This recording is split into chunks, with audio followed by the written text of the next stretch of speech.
MBR Talk. Hey, thanks for tuning in. Welcome, Quack. Program are those of the speakers and do not necessarily reflect the views or positions of any entities they represent.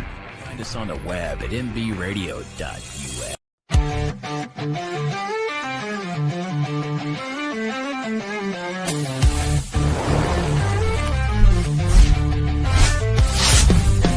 Welcome to Hot Takes with me, hosted by the Murph Man, where life gets real and the mic stays hot. That's right, your favorite is experienced, Dad. Yeah,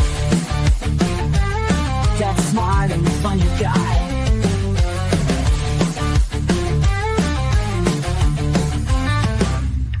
From classroom chalk to comedy clubs, Murph Man breaks it down with brainy thuds. Parenting stress or college mess, he's been through it all, no need to guess. Insights are sharp and data's tight. Rants all ready and the jokes are light.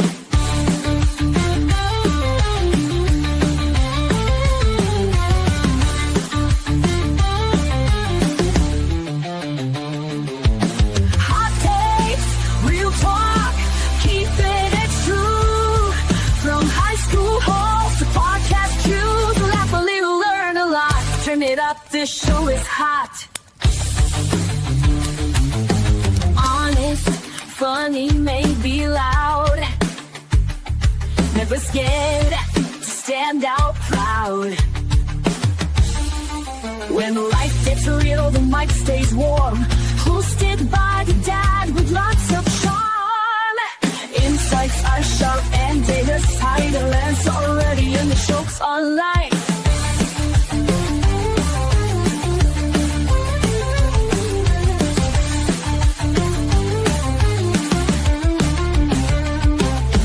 Hot takes, real talk, keeping it true. From high school halls to podcast cues, laugh a little, learn a lot. Turn it up, this show is hot. Grab your coffee and let's get into it. No filter, no fluff, just real talk. Let's do it. Ready or not, here we go. It's time for Murph Man to start the show.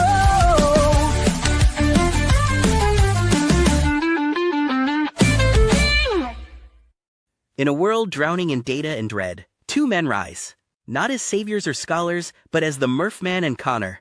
Witness their journey as they navigate the treacherous waters of, well, whatever they feel like talking about. Prepare for Hot Takes with the Murph Man, where opinions are strong, facts are optional, and personal experiences are the name of the game. They're not experts, but they play them on this show. Their passion isn't a performance, it's who they are. And sometimes that authenticity means a little adult language might slip out. They apologize for that ahead of time, promising to keep it minimal, but their reactions are always genuine. Now grab your coffee, sit back, and enjoy the show. Here are the Murph Man and Connor.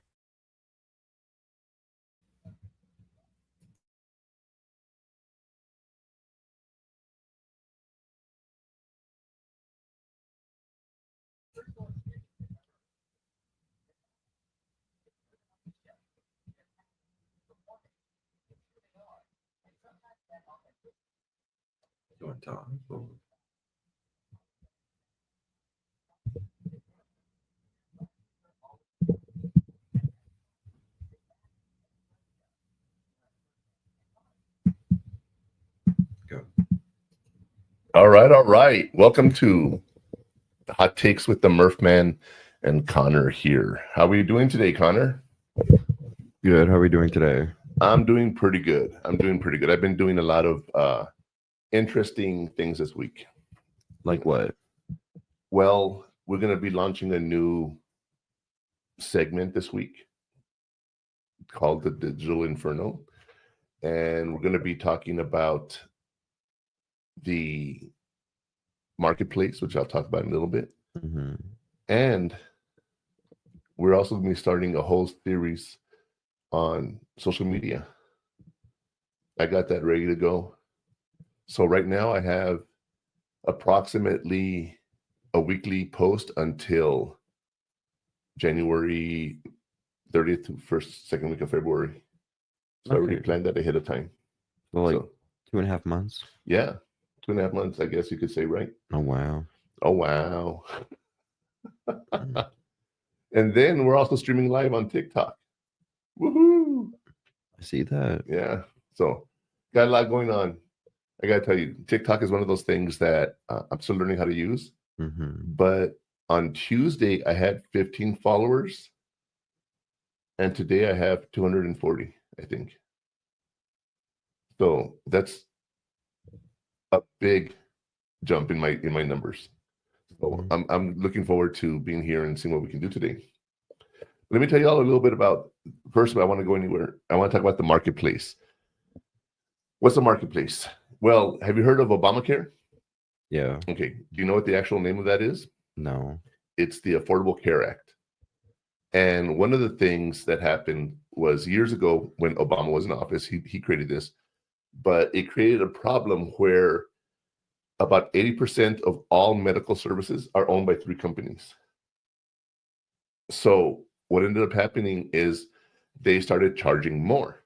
Okay. Because what happened with the Affordable Care Act, it told the people, hey, don't tell the states, this is how much you're gonna get paid by us. So doctors were like, okay, we're not really making any money anymore. So as companies took over, they took over the pharmacy part, they took over the lab part, they took over the diagnostic part. And now it's owned by 3 companies. So no matter where we spend our money, everything's going to the same people. Okay. And right now with the government shutdown, one of the things that they were talking about was the fact that the Democrats wanted us to not lose our Affordable Care Act subsidies. And the Republicans were saying Affordable Care Act is used by illegals. And we've talked about this before. That's one of the sticky points of the thing. But this past weekend, I was at an event at the Kaleidoscope Art Market over at the Coliseum. We had the Dia de los Muertos celebration. And we had some vendors there, and one of them was from the Affordable Care Act. And I asked him, would you be willing to come on camera with me and talk about this? He said, definitely, that's something we can do. So we're looking at that. And I asked him this simple question. Right now is open enrollment, meaning between October 15th to December 1st, you can enroll in different plans for healthcare, right? And I told him, how am I supposed to apply for different plans to get a discount if the budget hasn't been approved? Because that's the whole sticky point right now. And he told me something I did not know. He said that the budget for the Affordable Care Act has been approved 2 years in advance. So 1 year ago, we approved the budget for this year and next year. So the Affordable Care Act is still going on strong. So if you haven't applied to Affordable Care Act, you have to December 1st to get your application in and apply and find out what your discount is for your insurance. One of those things that people used to say is, I'm worried that if I don't have insurance, I'm going to get penalized. Did you know that? That was something that they actually said. So they forced everybody to get insurance because they were trying to save money from the government. So we wouldn't go and try to get free help and all that. And they actually had a fine that they'd impose on you on your taxes when you didn't submit the 1095 form. Pretty crazy. Anyway, now there's no fine. So there's something you have to think about. If you're paying for insurance and you never use it, a lot of people say, well, I never want to have insurance. But one time that you get sick, I broke my pinky toe. And that cost me, I think it was $800. Wow. Okay. Well, that's what the bill was. I didn't pay it because I have insurance with the VA. You got injured at work, had a stitch, 2 stitches, we said 3? 3. How much was that bill? Do you remember? 5,000. It was a little more. It was $6,600. Okay. So I asked myself, is insurance worth it? On those small times that it is, you're going to be glad you have it. And you can actually get a plan that actually has telehealth. Do you know what that is? The virtual doctors? Virtual doctors, you guys. The virtual doctors, you actually can talk to a doctor online. And one time, can I talk about what you had when you got sick? No. No? No. Because it's how they looked at in your mouth. Do you remember the camera? Yes, I remember. So he had a sore throat. I'm not going to talk about the whole thing. I know. And the doctor's like, is your throat red? And Connor's like, I don't know, I can't see it. So we actually went and got the webcam and held it to our mouth so they could look inside. Do you remember that? I remember. So obviously, telehealth, if you have a situation like you have ears that are draining or you have a lot of phlegm and stuff, the doctor needs to see you. But if the doctor says, okay, here's your symptoms, here's your medication, done. A lot of insurance plans have telehealth. So look for those plans and see if that's something you want to do. Okay. Telehealth is something I love. I love. Doc Tegrity is one that I had with my program when I used to work with Geeks to Drink. Cost me $10 a month. I called them for stupid stuff. Hey, you know what? I have a really bad headache. I've had it for like 3 days. Okay, well, take Tylenol. All right. You know, obviously I didn't abuse it, but this is an example, right? You never know what you have. I might have a tumor. You know, if you look at WebMD, I know you never have, but if you ever looked up your symptoms on WebMD, it always comes out with, you could have this, or it could be cancer. It's always like the third or fourth option. So everyone panics when they go to WebMD. But anyway, we're not here to talk about that. We're here to talk about your transitioning to college. So are you ready to ignite the fuse, Connor? Yes. Let's do it.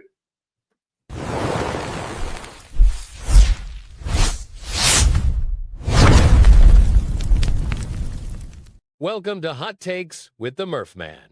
Today you're watching episode number 15, Transitioning to College, How to Start Your Next Chapter with Confidence. The leap from high school to college is more than a change of address. It's a full-on life pivot. This episode is your launch pad for navigating that transition with intention, confidence, and a game plan. It's about building a new life for yourself, not just moving your stuff. So let's get the show started. Here are the Murph Man and Connor. That's right, Connor. How are we doing? I'm doing good. How you doing? I am doing great. So the transition to college, that was something that you have to do. And I don't know if you've been able to do that yet. You know, do you feel you've transitioned in well from high school? Yeah, I would say so. What would you think was your hardest transition? Honestly, just a new school. That's it. Just trying to get my schedule down. That was the only thing. Learning your schedule. That's always a hard thing to do, right? Yeah. That's always a hard thing to do. And it's one of those things that you have to ask yourself, what are you going to be doing? And how is it going to apply to us, right? So be careful with that because you never know. You know, let's see. I'm always stressed. Okay, did I need everything structured? Yeah, okay. All right. So as we're doing this, we're going to talk about what it takes to actually transition into college from high school. And we're going to be talking about all those things that will help you. All right. And I'm obviously going to be asking you, do you think they help or not? You know, so we'll see. But I think we need to get to the question on everyone's mind today. Mm-hmm. It's time for the burning question.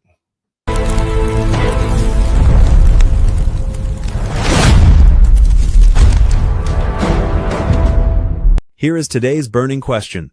What is the term for the ability to recognize your own needs and confidently seek out support, whether it's academic, emotional, or logistical? Is it A, a college launch plan, B, orientation, or C, self-advocacy? Let's find out what the answer is from the Murph Man. What do you think the answer is, Connor? I think it's C. Self-advocacy. Yeah. You're alone in college. There's no one that's going to do it for you. You don't have your parents on you. You don't have your counselors on you. You don't have your teacher on either. You do it by yourself or you don't. Okay, it's a skill that all college students need. You need to be able to deal with the fact that professors and advisors aren't going to help you like they did in high school. All right, you have to ask for help when you need it. That's probably the hardest lesson for anyone to learn. So I'm hoping that is something that we can definitely do as we get older, is ask for help, because that is the hardest thing that we can do. And how would you agree with that, Connor? Do you think it's hard for you to ask for help? Yeah. Yeah. I don't like asking for help. I don't like talking. Well, I know you don't like talking, but asking for help is something we all have to do. And just the other day, you told me, hey, I'm going to go to such and such's house and we're going to do a study group. And you were studying what? Pre-cal? Pre-cal and chemistry, yeah. You know, that's awesome. You know, you had to do that. Whose idea was it? Do you know? Do you remember? No. No, you don't remember? Of course you don't. Well, let me tell you this, all right? It doesn't matter who came up with it. It's the fact that you accepted it, because that's the second part of the equation here. Asking for help is hard, but accepting the help when offered is something that everyone needs to look at, because it's hard to say, I'm vulnerable. That's what you're really saying when you're asking for help. I'm vulnerable, all right? And asking for help and accepting the help is the hardest thing to do. Like, one of the things that we did talk about, and we've been talking about, is veteran suicide.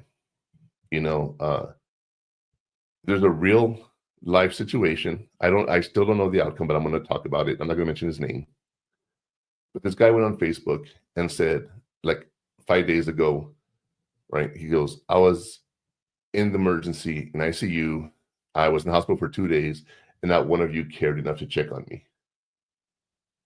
3 days later, he posts, my wife has left me. I have nothing to live for. I'm going to kill myself. Here's my address. You can find me in the bathtub. The door's open. What do you think everyone did with that? They went to his house. Well, I don't know. No one actually, no one lived in his town that was responding. So everybody was calling 911. Now, not funny, haha, but did you know if you call 911 here, they can transfer you to a 911 in Vegas, for example? Right? Mm-hmm. A lot of times you call 911 and it's local, but they can transfer you to help in another city. So people calling 911 and they were asking for welfare checks. They were emailing the guy. They were messaging him. They're waiting for something to happen. And no one really posted anything. You know, no one gave an update on his case. And maybe right now when we take a break, I'll look at that and see if anything, you know, see if there's been an update. Mm-hmm. But it's just sad that he's out here saying none of you cared. And of course, people wrote back, we care, you know. But his mind was made up to kill himself. There was nothing anyone can do, right? You guys, I keep saying this, and I'm going to play a video in a little bit after our today's hot take, but get help. 988, get help. All right. You want to be there and you want to get the help for anyone. The 988 is a suicide hotline. Veterans, press 1, and you talk with a live person 24/7, 365. You cannot do better than that. So be aware of people around you that need help. And remember, if you think someone's suicidal, ask them if they're suicidal. Because again, we talked about hard to ask for help, hard to accept help, right? And going in the, what's it called? Sorry.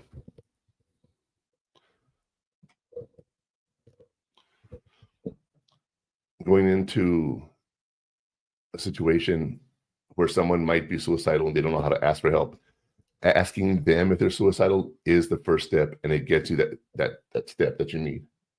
You know what I mean? Like, I guess, yeah. Did you know I don't know the exact rate, but the first year of college is so stressful, a lot of kids just kill themselves. Okay. That they just don't ask for help. They're so overwhelmed by it that they commit suicide. They unalive themselves. That's what the new phrase is, right? So that transition to college, we're going to talk about that specifically, but it's not just a transition to college. It's a transition from where you are now to where you're going, all right? And understand that it's one of those things that a lot of people have to cope with. And if you don't have the skills growing up to cope with it as an adult, you're going to have a more difficult time. And the other thing is, as you get older, you have more experience and you're able to solve different problems, right? But when someone's young, they leave home for the first time. and they don't make friends. They don't do any of the activities. They haven't listened to the Hot Takes with the Murphman podcast, right? Mhm. They are isolated, and we don't want that. What have I told you? Make friends, join groups, fraternities, whatever, right? Why is that important? Because that helps you transition into college. Our niece, she's a student body government president or whatever her actual position is. And it's interesting because as she started, she had never been to college before, but she got involved right away and became the president as a junior, which I think is pretty awesome. So you never know where you're going to be and who's going to be there to help you. But the only way you're going to get the help is if you start making friends and going out. That's one of those things. But I think we need to get to today's hot take. What do you think, Connor? Yeah, sounds All right, good. here's today's hot take. Ready for today's hot take? Well, here it is. The leap from high school to college is a full-on life pivot, and you can't just wing it. The key to a successful transition is having an intentional plan for your first month on campus. Like the Murph man is always saying, you have to have a plan. You have to have a plan, you guys. That's one of the most important things here. High school is difficult for a lot of reasons, and then it ends, and then now you're in college, and you have to be responsible. You have to pay for yourself. A lot of people have to get apartments. So, you have to have a plan. You can't just wing it. There was one thing that we talked about here in El Paso. Connor was like, okay, should I get a dorm? And I said, actually, there's a place near college that is $700 a month, utilities included, and you can have your own apartment, actual real life apartment. Mm-hmm. And he's like, oh, that's pretty cool. So we were talking about doing that. January's right around the corner. I don't want to kick you out. I'm just saying. But, it's one of those things where you would have to take a step and live on your own. What does that mean? Cooking, cleaning, transportation, everything is on your own. So that's one of those things that is very difficult. And if you're in a dorm and you've never lived with anybody and you have to share with 1, 2, or 3 people, that transition can be very difficult. There's so many different things that you have to worry about in the transition to college or the Army. I had never lived I lived with my brothers and my mom, but I joined the Army, and in basic training, there's 20 or 30 of us in a room, and we all have to sleep together. People farting, people snoring. It's a transition. And then you have those idiots that don't do what they're supposed to be doing, and they get everyone in trouble. So I get in trouble for someone else. So that's a transition that, to get into that. But the hardest transition for me, and I've shared this with you, is when we went to the National Training Center at Fort Irwin, California. You go there for a month at a time, and you're in the field. But when you're back in base, they have bathrooms and showers for us, right? Because in the field, you don't have that. I sat down. I went to the restroom the first time, and there's like 15 or 20 toilets all lined up. No walls, no nothing, right? So I went and I sat in the middle. Hey, that's what I want, just as far away from everybody that I can. Some guy comes in, sits down right next to me to do his business. Like, why? And it was such a hard thing for me to get used to that it was just weird. Being in college and having to share a room constantly with someone that I don't even know. What happens if you don't like that person? What happens if they have issues that you can't understand, or a language barrier? So, there's so many different things. So we're going to talk about that when we come back from the break. All right, but right now we're going to watch a video on veteran suicide. This applies to everybody. Please pay attention. It's time for a break. Hot Takes with the Murph Man will return after these messages.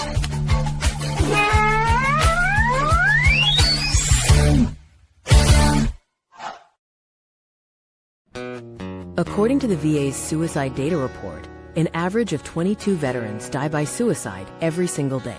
This figure is a sobering reality and a crisis that demands our immediate attention and compassion.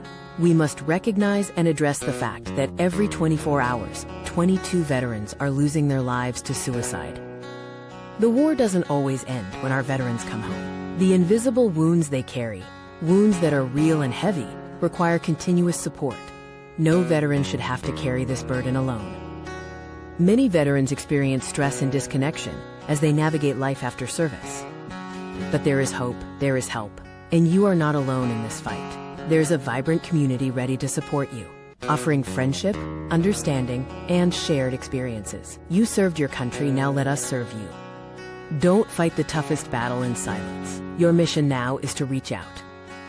Dial 988, then press 1. Text them at 838255. The Veterans Crisis Line is available 24/7. Every day, we save lives. Your life is invaluable, and your service is honored. Let's work together to make 22-0 again. No veteran should face their struggles alone. Together, we can ensure every veteran finds the support and hope they deserve. He gets help, but he still feels off. Sees an ad on the TV about a dog batting said, "This is a man's best friend." Whoa, so he goes one day and he picks it up. Never thought a dog could bring so much love and put a smile on his face. But he's finally found a saving grace. He needs help, but he don't know the path to take or the way to go to be free. Put his mind at ease. We will help, 'cause we can't stand to see a soldier go to God by their own hands. We will do everything we can to make 22-0 again.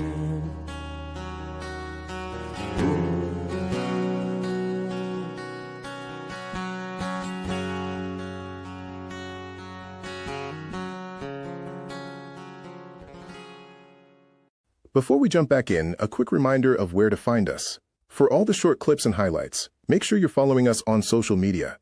You can find all the show details on our website, purehottakes.com.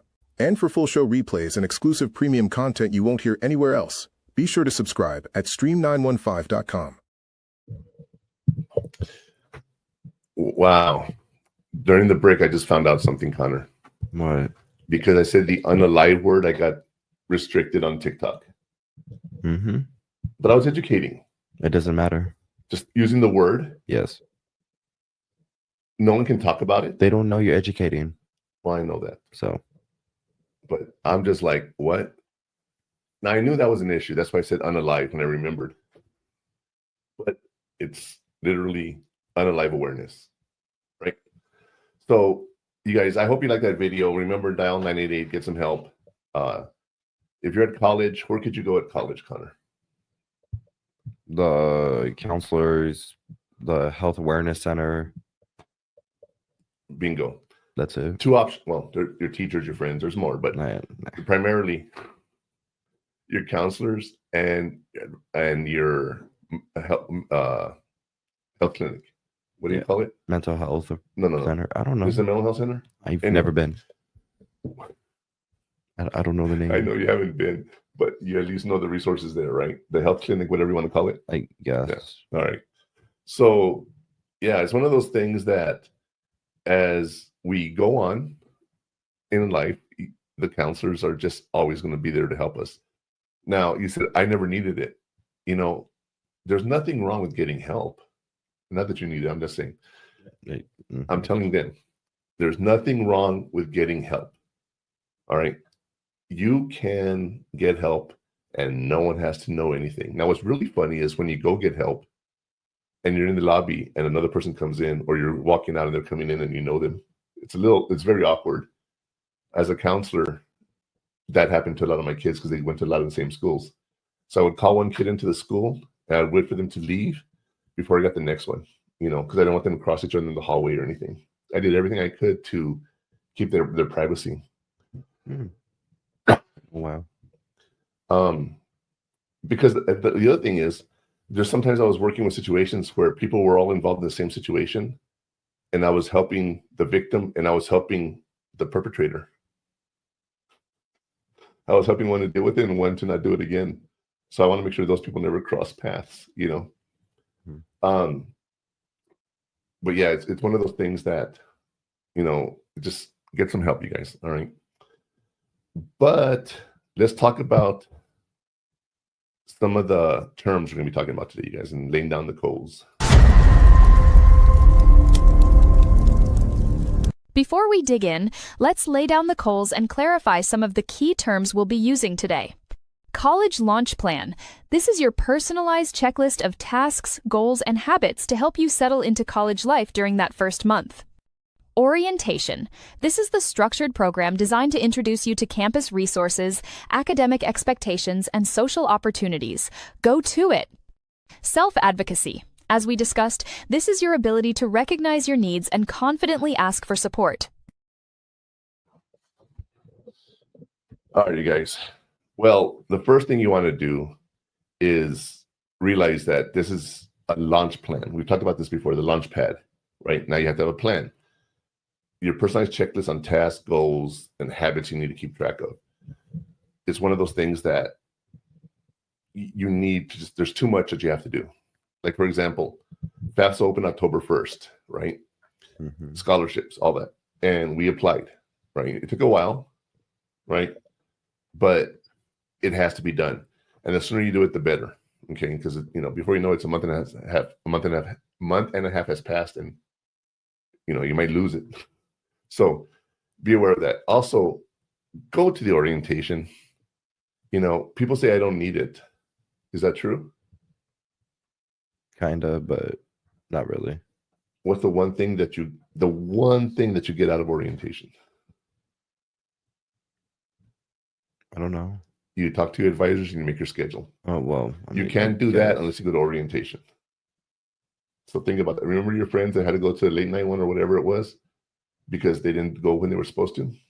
That's what happens, all right? Yeah, it was funny because his friends met us not met us, but they came in the restaurant. We were there. They sat down with us. We all ordered our food. And the kid ended up paying for us, which I thought was really cool. What was his name? Jace. Yeah. So Jace, thank you if you see this. Appreciate it. But I was like, what do you guys do? No, we're here to get our shots in orientation. I'm like, school starts Monday. You know, it was like a Thursday. It was a Tuesday because we went on Tuesday. And they're like, I know. We just waited till last minute. Well, it wasn't Jace. It was his friend that was with him. But anyway, the point being is you got to have that plan. You got to go to orientation and make sure you do that. And of course, we have the term self-advocacy, as we already discussed. This is your ability to recognize your needs and the community and the help you can get. Okay, that's very important, you guys. Understand that you have to do all this. It's not something that you just can avoid. You have to do it all. Because if you don't, you're not going to get what you need. Right? Yeah. And another thing is, as we talk about this, you know, I like to give you guys a story from the fire is what we call it. It's just the first, just an idea to get it out there so you know what we're referring to. So here's a story from the fire. In today's story from the fire, we want you to meet Brianna. She's excited about college, but totally overwhelmed. Instead of just showing up, she creates a launch plan. She maps out her class locations, joins a campus Discord group online before she even arrives, and sets a small goal to attend 2 club meetings in her first week. By the end of the month, she's not just surviving, she's thriving. How does it sound to you, Connor? She's not surviving, she's thriving. Right? Mm. How does that sound? I don't know. Motivational, I guess. Okay. All right. Well, the thing is that, you know, Brianna was the ideal person. She did everything right. And that's not how life works. Right? Yeah. But the phrase of surviving, I think, is very interesting because sometimes you feel you're underwater. And it's very hard to make that transition out of anything, right? We talked about stress before. Even good stress is stressful. It's going to cause problems with you. And you need to be able to go over there. As I always say, go over there. You need to go and get some help. All right. You never know what's going to happen with that. And that's what's so interesting here is that self-advocacy is so important because you are alone, but you're not alone. Okay. And what's interesting when I think about that is Brianna, like I said, is not your typical college student, but orientation tells you to do these things. And you hear from school counselors a lot of different things going on. So ask yourself, what is the next step? Always, what's the next step? Like right now, what's next for you, Connor, when it comes to college? Getting my schedule for next semester. That's it. And you have an appointment next week, right? Yeah. So hopefully it's a schedule that fits your schedule, right? Are you going to start taking classes at night? Or are you going to try to keep it during the day? I don't know. Mostly during the day, but if I have to take it at night, it gives me time to study and get my stuff figured out with the gaps I have. I wouldn't recommend it, but I mean. Well, if you go to school at night, you study during the day. If you go to school during the day, you study at night. It's the same time. Nothing changes. But what changes is how often you have to transport yourself to the college. Or I just stay there the whole day. Or you stay there the whole day. And, that's one of those things that you have to look at. Okay. Yeah. I wish you luck with your schedule. Thank you. And you're going to be starting some new classes because like engineering is not a 2-year, it's not a 2-semester class. It's a 1. So you get that one class that you get out of the way, right? Like music appreciation. I know that's what you wanted to take, right? It wasn't music, it was jazz. What was it? I don't remember what music I wanted to take. Yeah, but I didn't want it. I just have to. What he means is you only have a selection of so many classes you can take, right? And if one of them is fine arts, we've talked about this, like you don't want to do drama, you don't want to do theater, you don't want to do song, you don't want to do art, you don't want to, Yes, it limits us. I'm not just telling you, I'm telling them too. I'm just saying. You have to realize what you're taking, okay? And it's the lesser of two evils. Music appreciation. He likes music, he's gonna try it.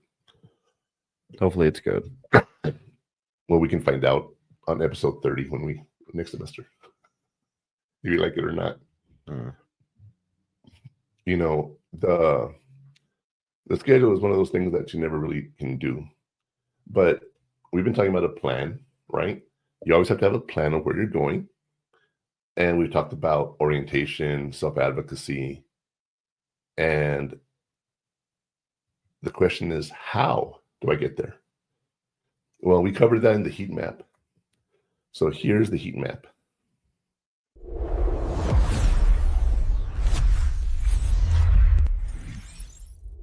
Here is the heat map for your own launch plan.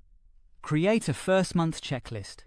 Include practical things like setting up your dorm, finding your classes, and locating the best dining hall.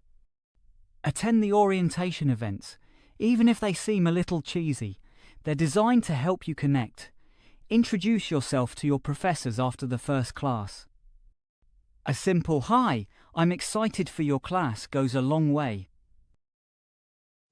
That, I'm telling you right now, it really, really does go a long way, you guys, because I'm a teacher at the college, and I sent an email out there. Okay, let me back up a little bit. There's a new law that Texas put in, and they want the parents to be more aware of what the kids are doing, because a lot of kids just do things without even thinking about anything. So the bill made parents aware by getting permission to attend clubs and participate in activities and sports and everything. Sports, you always have to get permission, obviously, because there's health and safety issues there. But doing the permission slip, parents can say, I don't want my kid doing this, or I don't want my kid doing this. And one of the things that they give permission for is something of a sexual nature.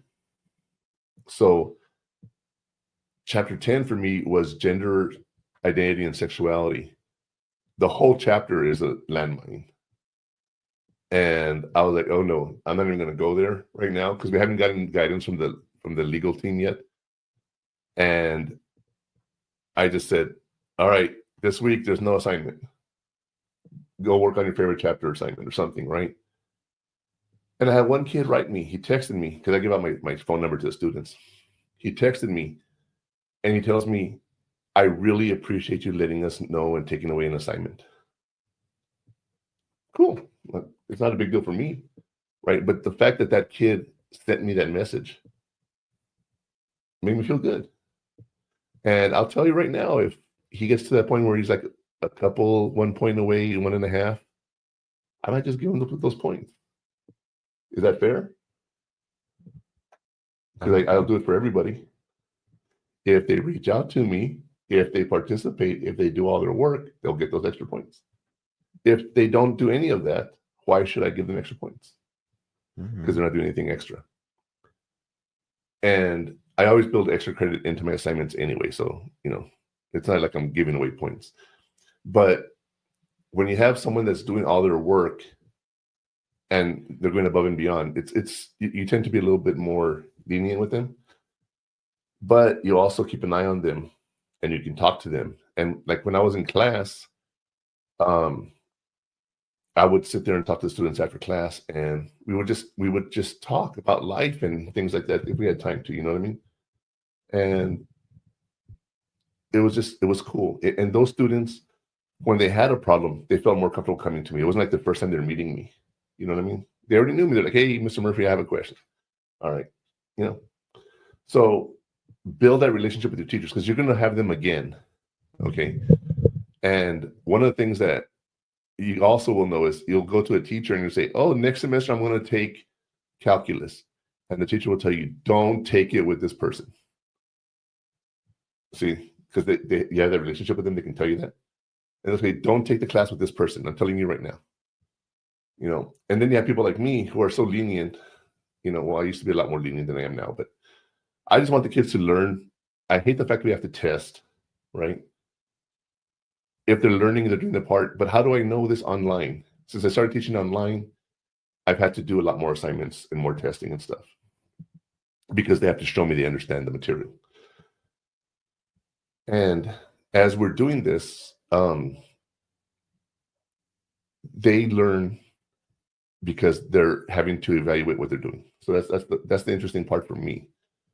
Okay, is seeing the kids write and their progression of learning. So if I was in person, it's a little different than it is, online. I'll tell you right now, I don't like online courses because you can just do whatever you want, whenever you want, right? But you got to be disciplined. And there's a course I want to take. Was it last year I signed up for the cybersecurity course? Yeah, right. Because my plan was over the summer, I was going to do two things: learn Adobe and get certified in cybersecurity. And I started this podcast and my plan just went out the window. And, it is what it is, right? But you're able to do those things if you prepare for them. And talk to your teachers, interact with students, advocate for yourself, plan, all that, just same message over and over, right? But let's talk, we're going to come back from break and we're going to talk about what specifically we can do to change things. And so we're going to go to break and we'll be right back. It's time for a break. Hot Takes with the Murph Man will return after these messages.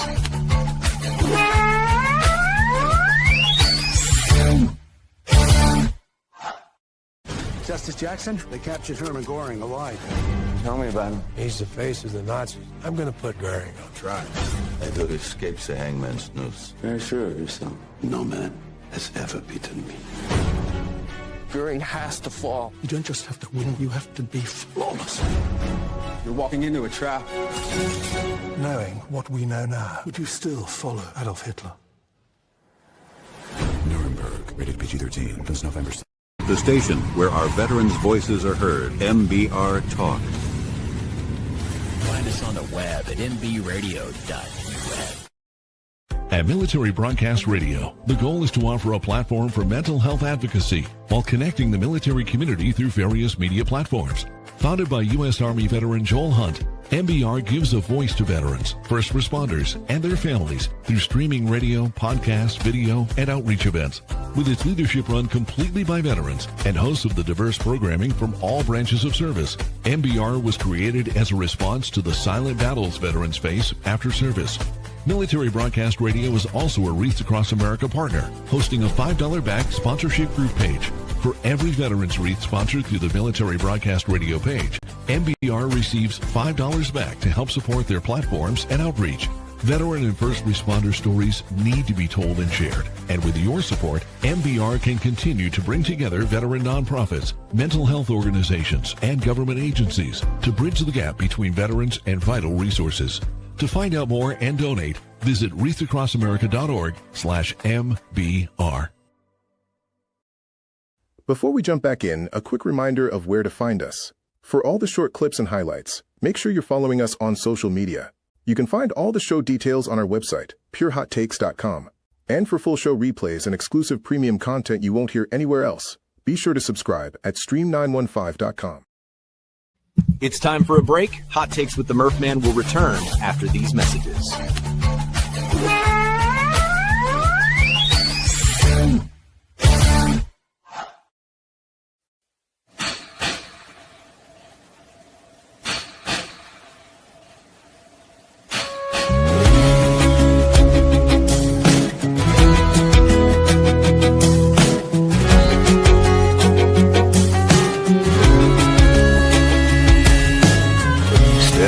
There's a hotel window, many floors above. What's missing down there is love. Thinking through the smoke that fills my mind. Don't worry, it's not my first time. Adios, amigo.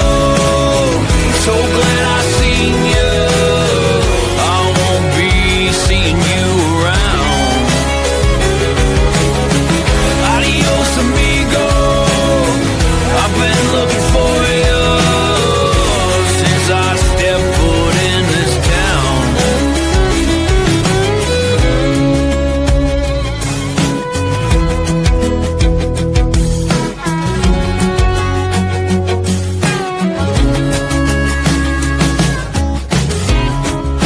It's all inside, heaven and hell.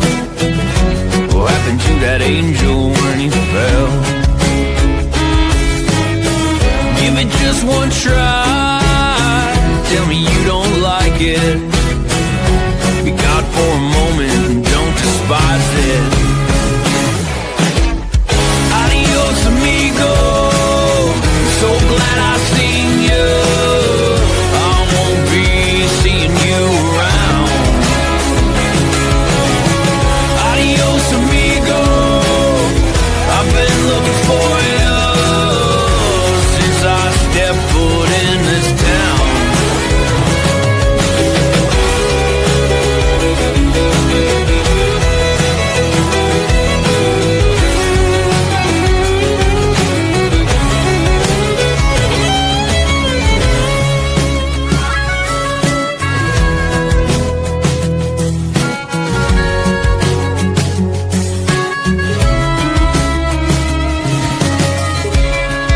Step outside and breathe, play a little in the street. Hope it's not me they're sending. Move on from over there, get the kids a little scared. Oh, these fences, they need mending. Adios, amigo, so glad I seen you.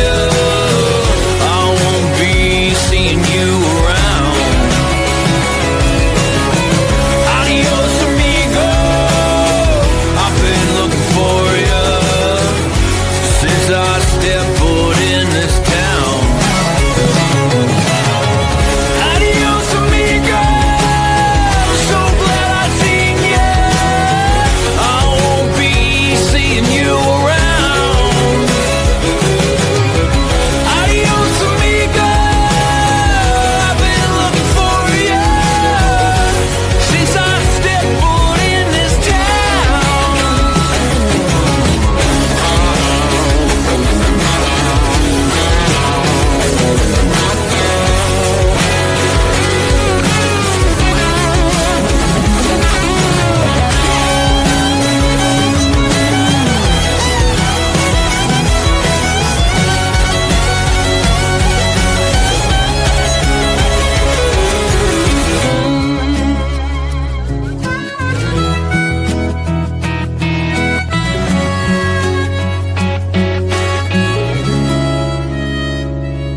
Before we jump back in, a quick reminder of where to find us. For all the short clips and highlights, make sure you're following us on social media. You can find all the show details on our website, purehottakes.com. And for full show replays and exclusive premium content you won't hear anywhere else, be sure to subscribe at stream915.com. Thank you for coming back and joining us for our final segment. We've talked about the heat map, and now it's time to talk about the cautionary tales, the pitfalls you're going to have. That's what we call our section of where you will get burned.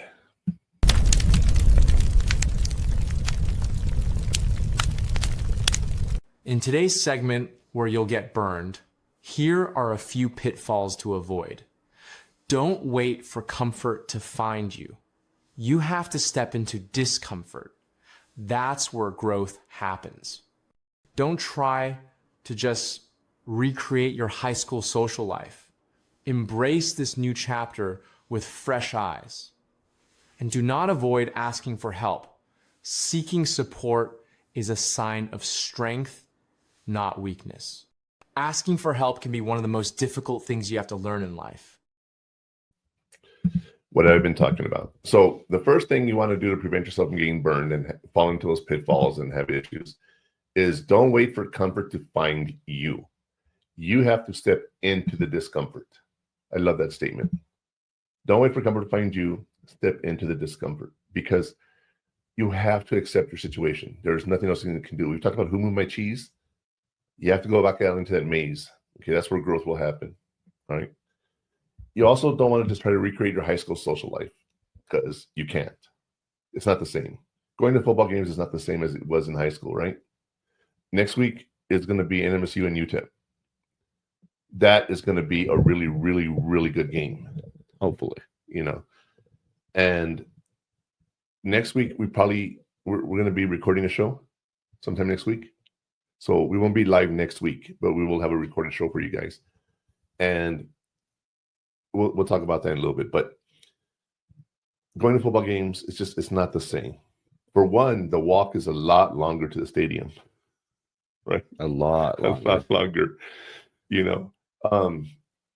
You had friends who want to tailgate. You don't tailgate in high school, right? But one of the problems with that is people are drinking at the tailgate.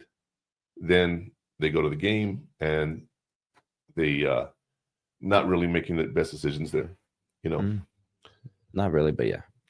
But 2 weeks ago, I don't remember the college, there was a group of kids who took off their shirts and started twirling them in the air. Did you see that clip? Yes. Okay. And what happened? It grew and grew and grew until the whole section was topless, and there was, right? Did you know UTEP did that last game? Yeah, I was there. Did you do that? Yeah. That's not something you would do in high school, right?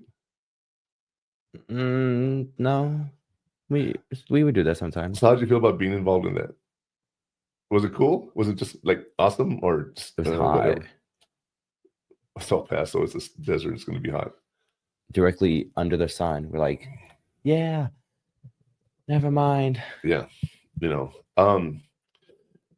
one of those things that I hate about stadiums that are open air, like Sun Bowl. It's a beautiful stadium. I love the fact it's carved into the mountain. It's amazing. It is what it is. The sun shines on the Sun Bowl. And we want to go to the game on New Year's Eve.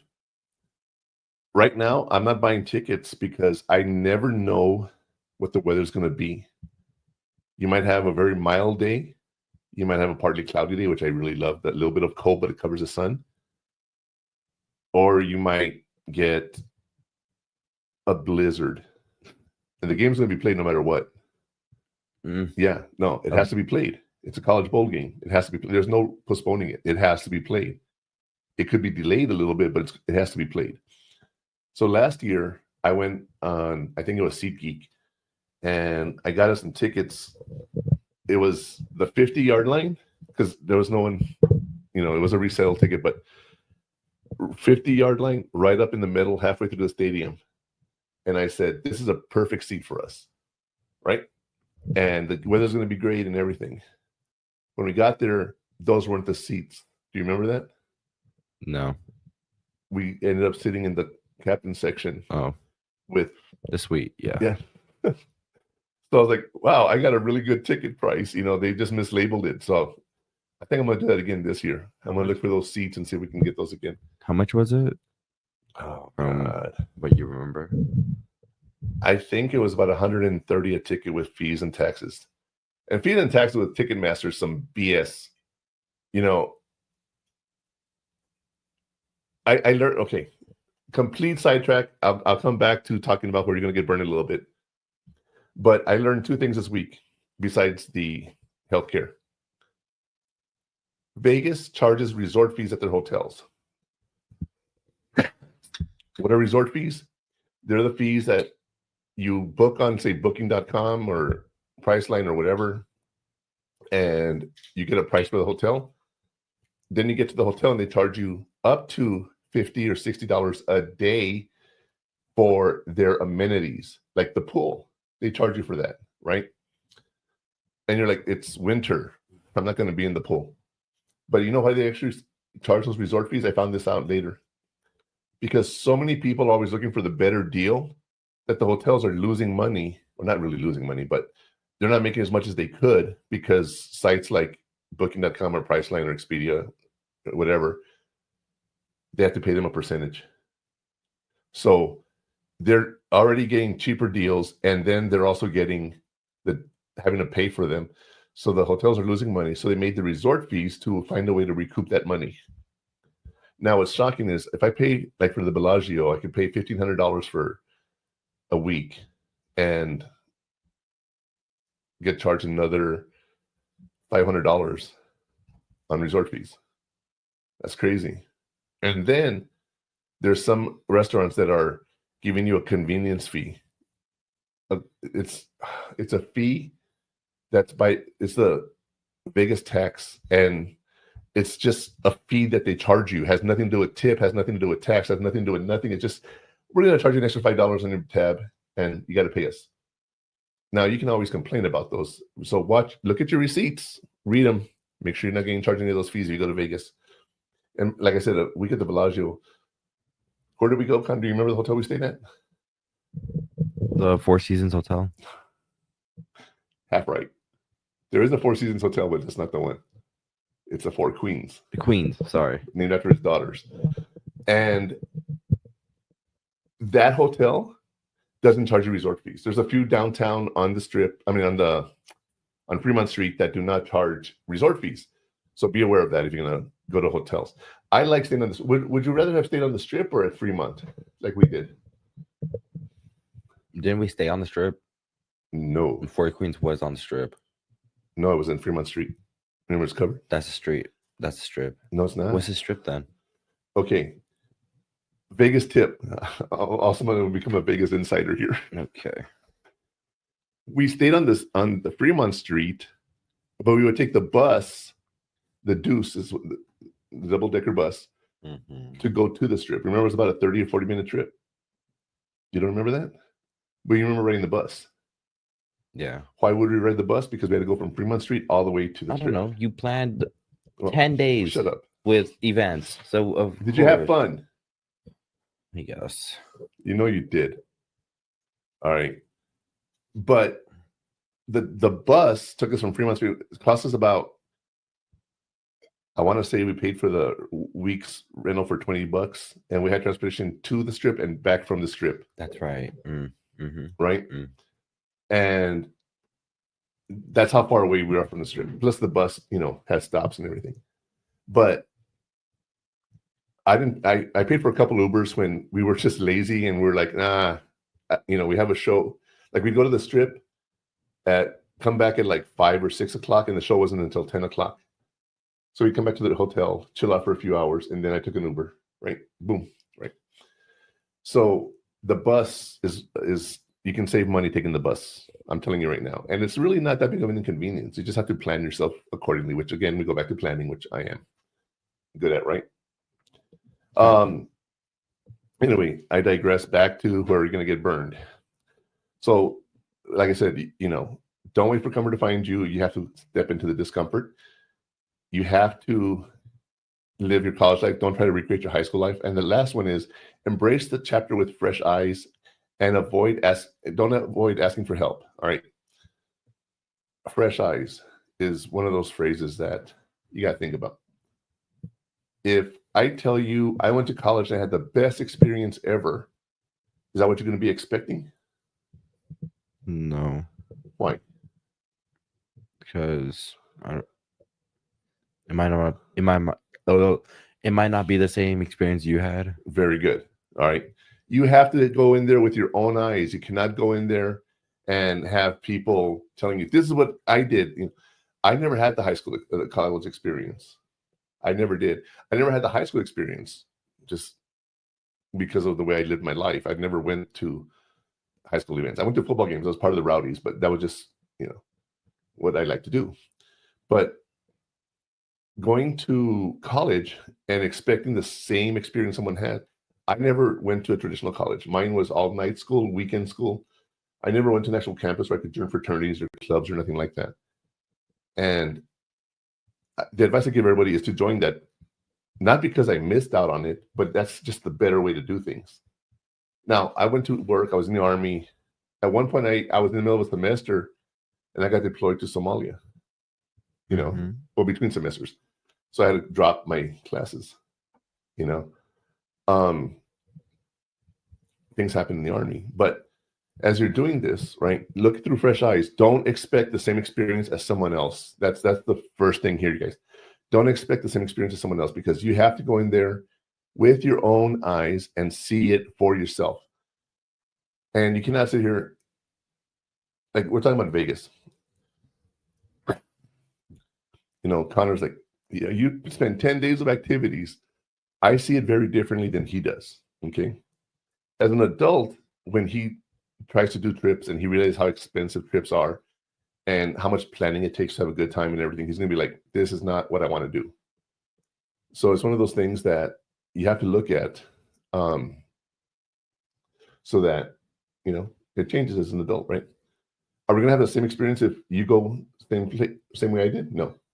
You have to expect yourself to do something different, okay? So one of those things is fresh eyes. Go in there and don't let people tell you what to expect, because you have to be ready. If you have the plan and you prepare for it, right? Then you get to college. It's not that big of a shock because you prepared for it. Then you have your own experiences and you live life. So that's how you avoid getting burned, you guys. And let's talk about those specific things you can do in our section called heat shields.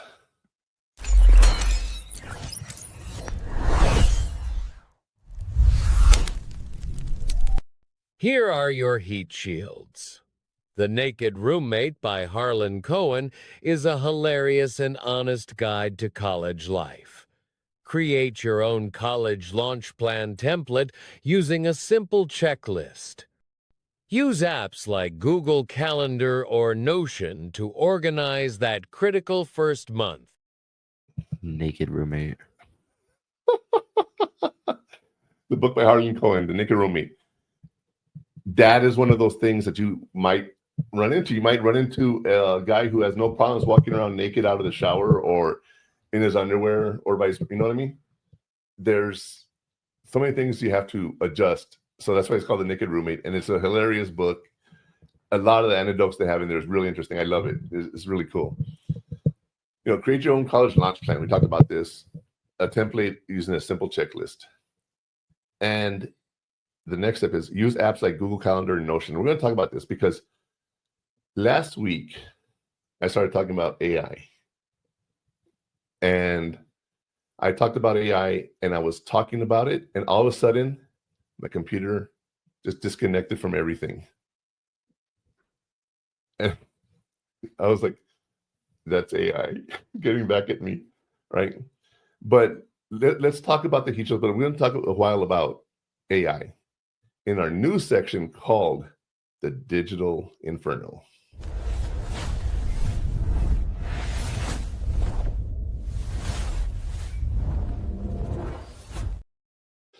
I love that visual. So AI. Let me get situated here. Yeah, let me get situated. He doesn't believe in AI. It's the future, you guys. Whether you want to believe it or not, it's the future. I'm a computer science guy. I don't like AI. Not yet. No, I won't. Okay. Like I'll use it once in a while, but I won't use it for my daily basis every single day of my life, like my phone. Have you ever heard of Otto? O-T-T-E-R, Otter? An otter, yeah. We're talking about AI. Well, you said, have you heard of an otter? I'm like, No, yeah, I I have. said, have you heard of Otto? Otto or No, otter? Otter. No, I haven't. Okay. You have that app, and if you're watching a video online or your teacher is talking online, it writes the notes for you. Hmm. All right. So that's helpful by itself because you've had to take notes. I'm sure you've had to take notes. Using an app like Notion, you can actually have it create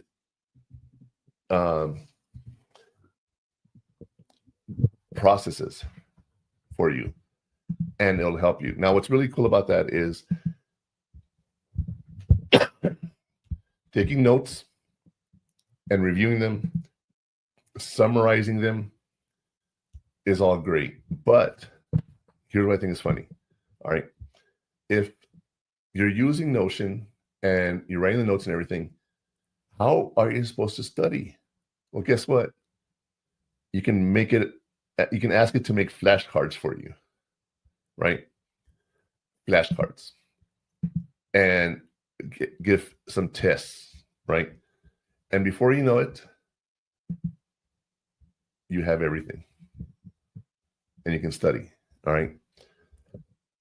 I've told you before, and he's heard me, I have Gemini and Copilot, and I talk in the car to them, and I can ask it questions. And one of the things, like I said, in this new segments that we're going to be doing, not in the podcast, on our social media, is I'm going to be posting the clips of the week in my social media, so it'll recap it for you. And you'll be able to see what you missed here. Now, what's interesting about that is to watch the whole show, the edited show, no commercials or anything per se.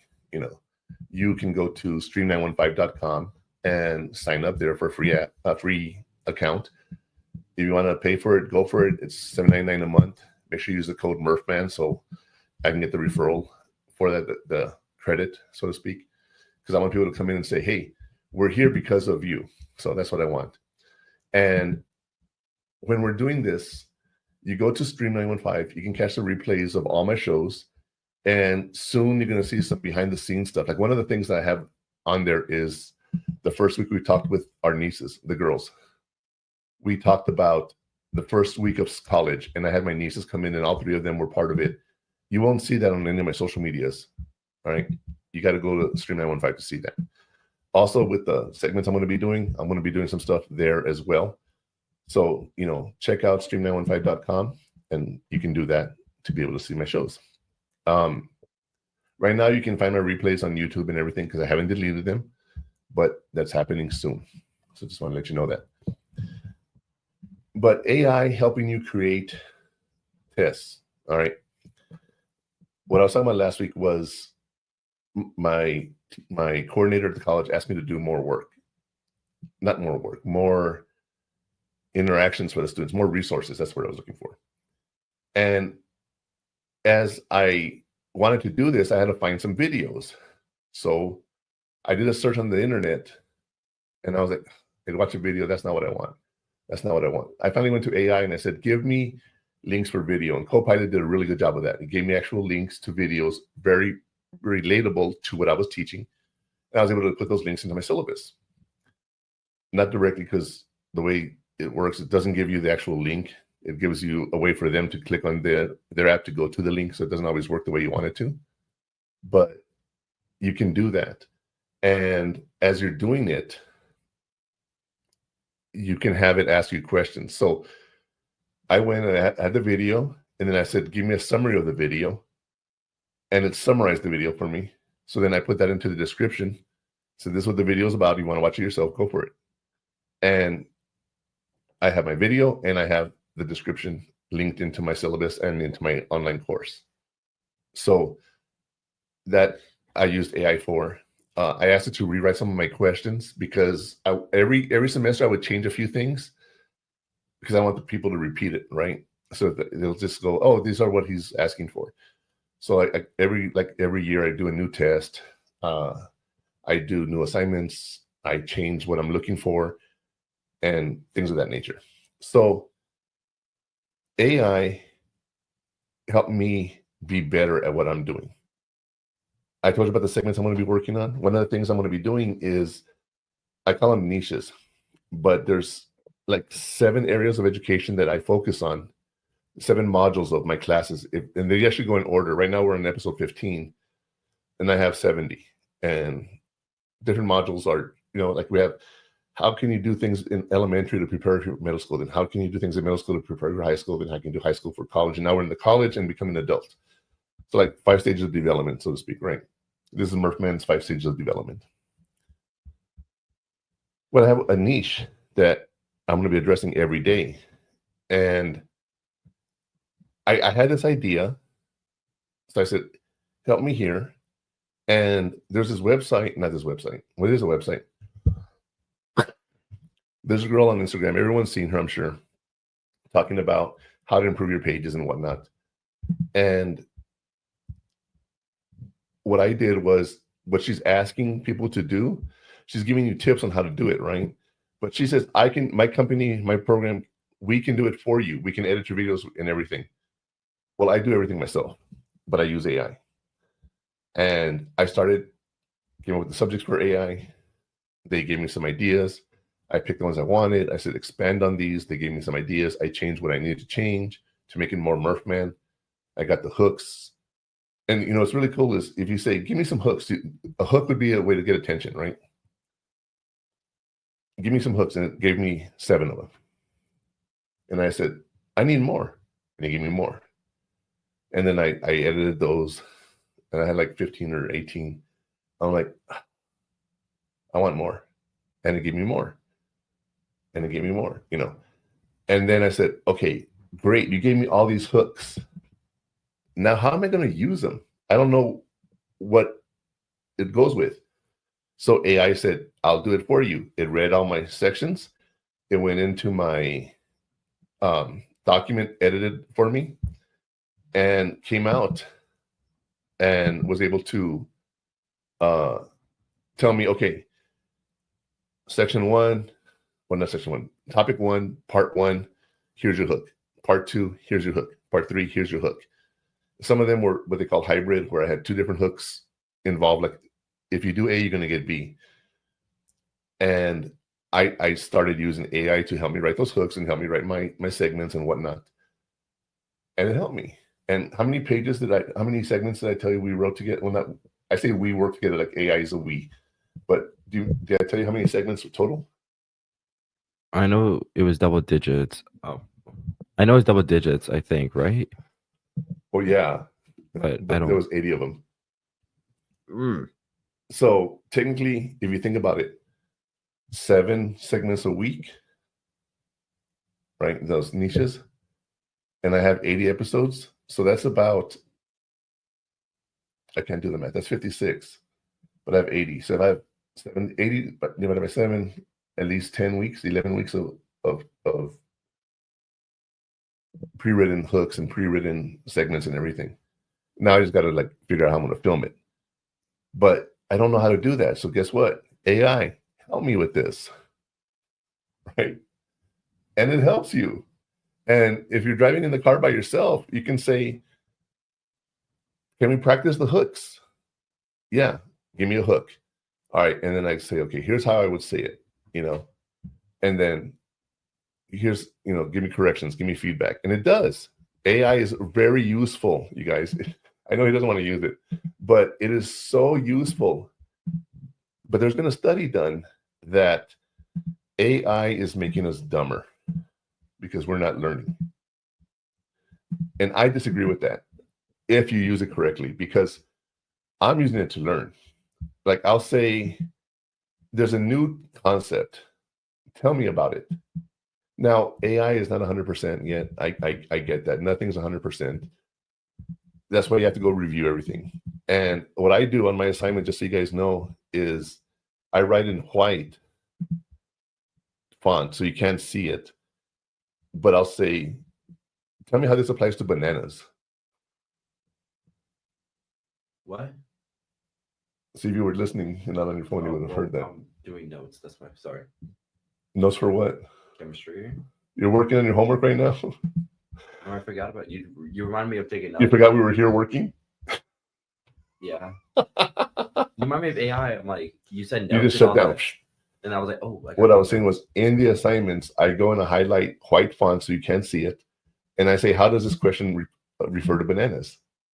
Or what part does bananas play in this or something?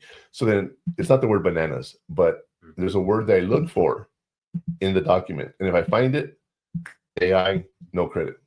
It's that simple. Now, could they use AI to start it? I don't care. They used AI and they copied and pasted it, and it wrote about bananas all the way through the document. So it's not bananas. I asked it to do something else, but like, for example, have you ever heard of Freud? Sigmund Freud, the guy, father of psychology? No. Yeah, okay. I asked, tell me how his psychosexual stages relate to this assignment. So it has nothing to do with it. We're talking about industrial organizational psychology, and they talk about Freud and how you want to have, Oedipus complex, and you're interested in with your mom or whatever. Freud is just amazing, weird, but it works if you understand everything behind it.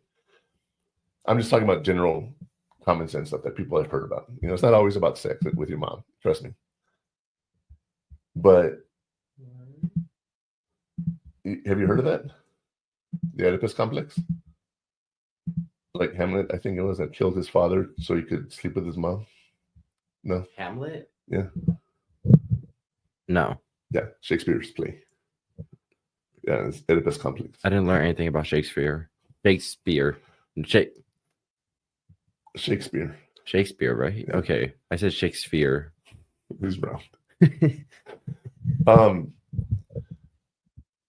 So yeah, there's just really weird stuff in psychology, but I make it apply to everything. So as soon as I read Freud, I know they use AI, and I can read if they did it for the entire assignment or they just did it for one sentence or two or whatever. Like I've said, use AI to go in there and write something for you, and then you can edit it and change it and make it your own. Now, let me ask you this. If I'm doing AI and I say, AI, write me a paragraph about Freud, and then it writes me a paragraph, and I say, no, I want you to talk more about this and add something about this. And don't forget, I want to mention this. And then it rewrites it for me. Is that my work? Is that AI's work? AI's. But it's my brain. I just don't do the writing. Well, but who actually looks up the information and writes it down and gives you a description of it? Well, it gives me a outline, a template, but I go in there with my brain and what I know about Freud, and I go and change it to be what I'm talking about here. Well, but you're not putting into detail. Okay. It's like a teacher, like, how can I say, gives you a topic, like, write me this. Like, what it's about, but are you the one writing? Like, give an explanation about it? No, the students are. Do you have autocorrect on your phone? Yeah. Do you use Grammarly? Not as much. I hate it. I'm trying to write something and then it tries correcting it, even though copy and paste, and then tries fixing it. I'm like, shut up. It's helping you be a better writer. No, not the way I want it to be. I'd rather just be me. But that's Grammarly. So when you use Grammarly, is that AI writing? Yes. But it's actually an app for that. So the whole thing about AI is we talk about artists and musicians. You guys, any video, anything you see here was created by me and using AI. Okay. Created by AI. So right now, I'm going to show you something. I'm going to show you a video called Christmas at the VA. And I just want to show you this. It's a little long, so it's sort of like a little break I'm taking. But I want you to see Christmas at the VA. And this was all through AI, but I'm going to talk a little more about it. So here it is.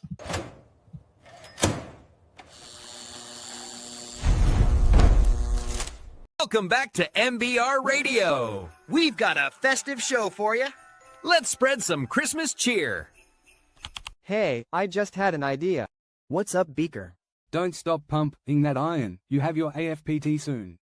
Beaker remembered how last year they visited the VA home. It was their first year delivering baskets to the veterans who stayed at the veterans home.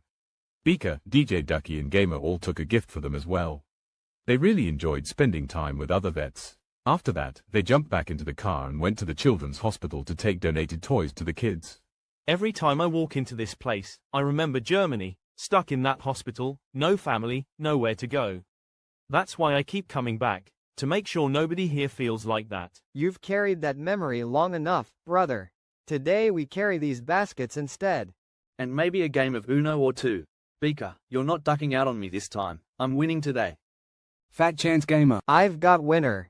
After that, Ducky and Beaker played in the snow and made a large snowball and rolled it down the hill. Beaker tried racing it on his sled and did not catch up to it, but he had a lot of fun. Ah yes, they had a very good time and were looking forward to doing it again. This year, the three amigos were all excited because they were going to go back to the veterans' home and give out baskets. They had their plans, busily wrapping up the baskets and baking some gingerbread men. They rested up a bit and read "'Twas the Night Before Christmas" before going to bed. Things were really coming together and they got ready to head to the home. Hi, we are here to bring the baskets and donation we have for the vets. Just in time, we are just getting started. Come in. Donuts and cocoa, fresh from the oven. Trust me, powdered sugar is the best kind of therapy. I'll take that kind of medicine any day. We know this program's not easy. Some of you are fighting through addiction, PTSD, or just trying to rebuild life. But we see you, and we're here. You think we're really making a difference? Yes, even if it's just one smile, one laugh, that's how the healing starts. We need to finish decorating this tree. The manager said they were expecting a guest. At that moment, they heard a knock on the door. They wondered who it could be. To everyone's surprise, it was Brandon Stockley. Heard you all were having a party without me. Let's fix that.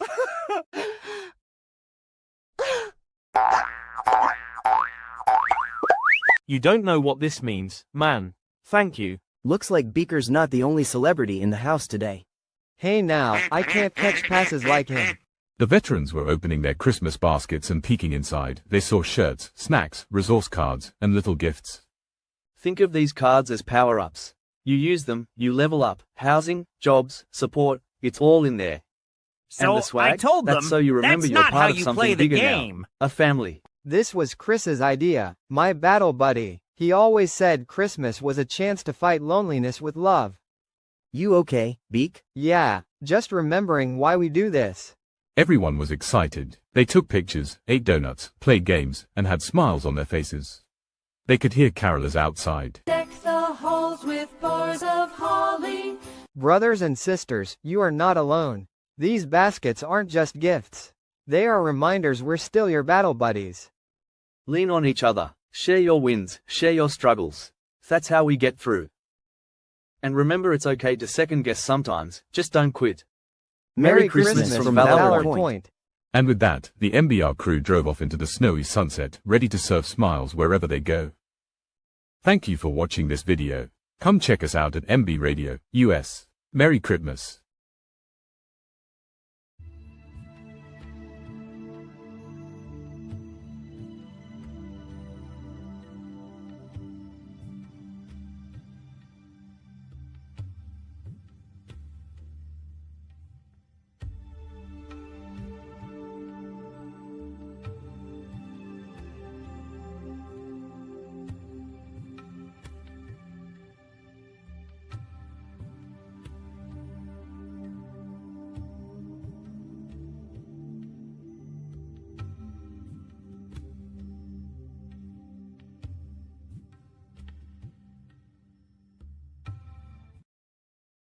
All right. So you saw the video, Connor.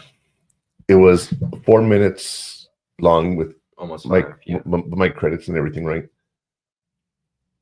That video was made using AI clips that were up to 8 seconds long. But I didn't need the whole clip. I just need a few seconds of it, right? And then I overlaid them. So you were able to see that. I made the background move. I had characters that I had to animate, and I went ahead and put them, like overlaid each other. And like I want this character jumping, so that character would be jumping while the others were standing there. So it was all overlaid, right? 4 minutes and 40-second total video, and it was made in seconds of increments. So think about that. 300 seconds, actually 280 seconds of video. And I did it with 2 and 3 second clips. And then a lot of them were overlaid. So like when the characters are moving, that was 3-second clips of each one moving. Mm-hmm. So you see that. I hope you guys enjoyed the video. I hope you enjoyed the message. But I made that for military broadcast radio. And we'll talk about that near the end of the show. But I made that video, and people who are artists or musicians are going to be like, you're stealing from us because you're not hiring us to do that for you. And I said, no, it's my brain, Joel's brain, the guy who runs military broadcast radio, staying there twice a week, talking about this for hours and editing the videos and creating the videos and working on it and putting it together. If I didn't have AI, I would have never made the commercial. So you're not losing money if you're an artist or a musician, because I would never hired you in the first place. Does that make sense? And then I have my I have my Axiom Media Group, and I have the Phoenix Productions, which is my editing. I have the Porter Studios, which is our studio here, which we are changing soon. We're going to keep the name Porter, but wait till you guys see the new video. If I can get the table I want, that's going to be so cool. And then I have Aztec Animations, which is what I call my animation studio. Those are, 3 different things that are part of the Axiom Media Group, because there's 3 different things that I'm doing. Joel from Military Broadcast Radio reached out to me and said, hey, can you help us with a video? And that's just one. I've made several videos. You can find them on my YouTube channels. But I made those videos using AI. And if you have like Google Vids, I have Workspace. I have a website. It costs me like $20 a month. I have that because I'm able to have a website and use Gemini and all that. But the Google Vids there's a storybook, and you can literally go in there and you can write your script, and it creates the video for you. And then once it creates the video for you, you can go in, you can change the image, you can change the text, you can move it around. If you don't like this, you can add a video in, but it's a storyboard. And that's how I made the Make 22-0 again, the suicide awareness video. It was through a storyboard, because I used a script from the song written by Ryan Spencer and performed by him to make that storyboard, and we're able to see it, So if I didn't have AI, none of this would be here right now, right? Think about that for a second. None of this would be here if it wasn't for AI. Did I take money away from artists and musicians when I made my song? No, I had to pay for that. I didn't pay a musician for it, but I have to pay for all this stuff. And someone says, well, why don't you just hire a musician to do it? Because it would be a lot more money. How come you don't have someone draw that for you? Do you know how hard it is to animate something, you guys? Again, we go back to my summer project of learning Adobe. I gave up on it. It's hard. I'm actually considering next summer taking classes on animation and graphics design and all that, so I can learn how to do this better. I haven't told you that, but it's something I want to do. As we're doing this, okay, and making these videos and improving them, I can give it a script and say, rewrite it for me so it makes sense. And it does. It's my words, it's just rewritten differently. It comes from my brain. you're still against AI. But, I just remembered. Something I have to tell you. Just remind me about December 1st. Can you do that? When? After we're done. Oh, okay. Why? Because I'm trying not to say it on live radio. December 1st, something's happening. I need to. Okay. Anyway, AI, there's some things you can use it for. I wouldn't use it for this, but like creating a recipe. I want to, people use AI as their search engine. It's not wrong, but again, we're, even going searching on the internet. Right now, one of the things I'm doing is I'm creating my sound effects for my segments that are coming up. I'm literally using an audio program that uses different tracks. Okay. The tracks are, again, they're layered. We talked about layering in video, but tracks are layered in sound. And I can have one beat on track 1, then one beat on track 2, then one beat on track 3. And I can create that with the band or the music that's in there in clips. There's like 280,000 clips you can choose from. And I'm using those clips to make a new song, to make sound effects, to do different things. And I'm learning how to use it. All right. But is that stealing from artists and musicians? I don't think so, because again, if I didn't have AI, I wouldn't even hire anybody to do this because I don't have the money to do that. I'm paying for the programs that they use to edit and do things, but I'm not actively using that, okay? So, sorry guys. So by paying for those programs, I'm using them like the Adobe. Do you know how much Adobe costs? Can you do me a favor and do a search for Adobe Photoshop and just how much does Adobe Photoshop cost? Let me see here so I can give you an idea.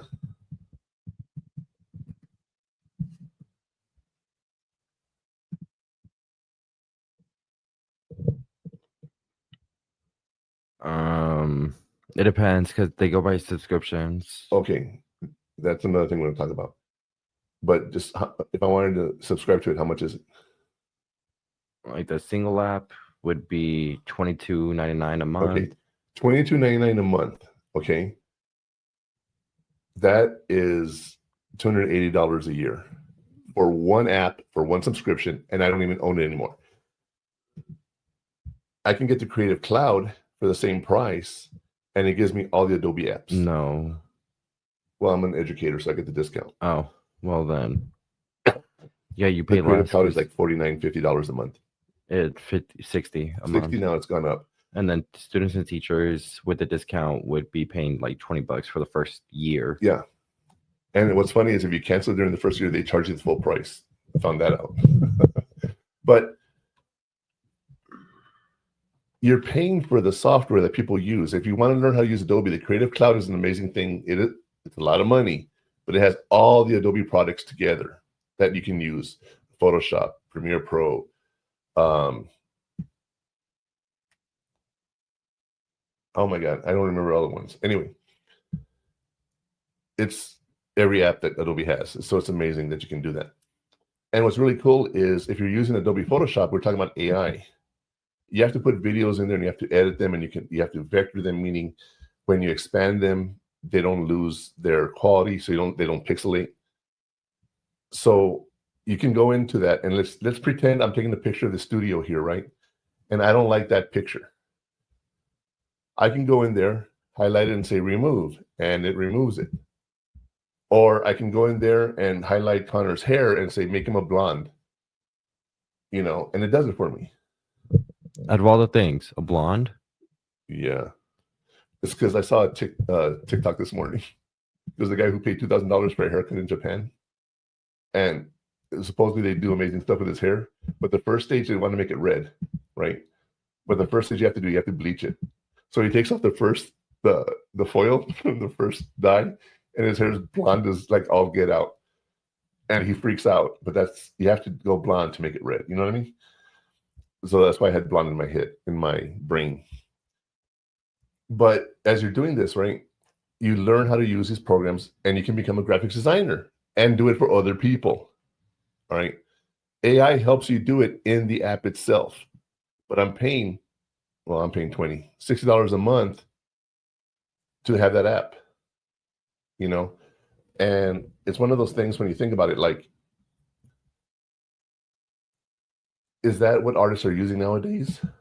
And there's some people that can actually go and animate, they can draw something, put it into AI and say, draw something for me using this image. And it actually will create an image for you. Profile pictures, right? You've seen my profile pictures. AI.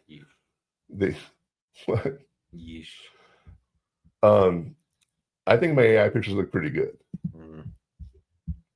Not the one with the Denver jersey, but any. I don't like any of those. Shut up. I didn't. None? None. Even the one you had on Instagram. Mm-mm. Holding the beer in the microphone? Well, that one also, yeah. The I one with your Rams jersey. Right. But you look like the old guy from Up if he was in like a weird animation. I will agree with that 100%. But one thing that Connor knows, but he's probably forgotten about it, is I'm making a video of us talking to those ducks in that animation. So we're going to be cartoonized, animated. You've seen those, right? I showed you? Yeah. But I'm putting them all together to make the video that I want. So it's one of those things that it's actually going to be a video of us interviewing the ducks, going to our new studio. So that's just going to be a fun thing that I'm doing. But using AI, it can be used in so many different ways, you guys. Perplexity AI gives you Comet, which is a web browser that's AI powered.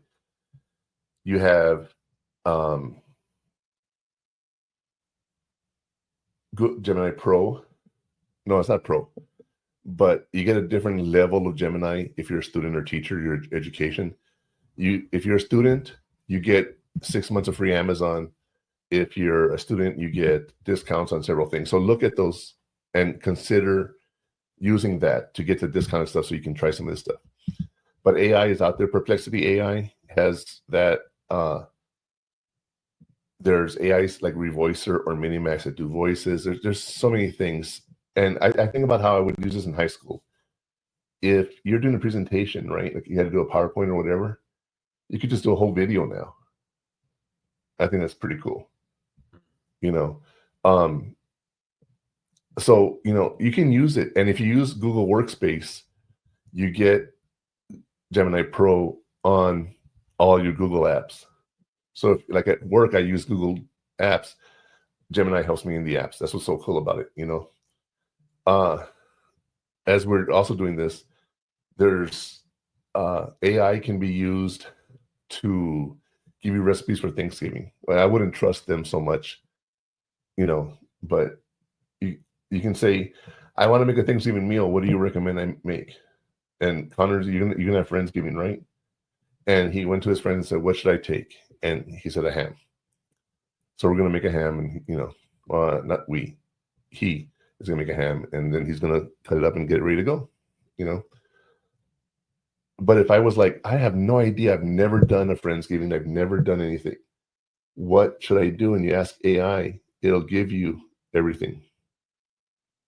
But it's making us lazy in a lot of ways. I know.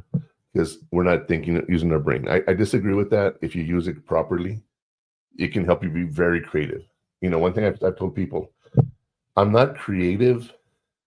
Like, creation is creating novel things, meaning new things that don't exist.